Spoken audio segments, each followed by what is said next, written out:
Hinahalap ng International Criminal Court ng mga gustong tumestigo sa investigasyon nito sa war on drugs ni dating Pangulong Rodrigo Duterte. Sa inilabas na witness appeal website ng ICC, hinikayat nitong magsumite ng impormasyon ng mga testigo sa mga umano'y pagpatay, pagtorture at karahasang sexual mula June 2011 hanggang March 2019. Kinakailangan din na tukuyin ng testigo kung sila ba ay miyembro ng PNP o iba pang law enforcement agencies o kung sila ay biktima o witness sa isang krimen. Ituturing na anonymous ang mga testigo.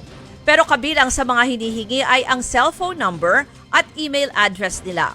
Nauna nang sinabi ni Pangulong Bongbong Marcos na hindi makikipagtulungan ng gobyerno sa ICC pero hindi rin daw pipigilan ng Pilipinas ang naturang investigasyon.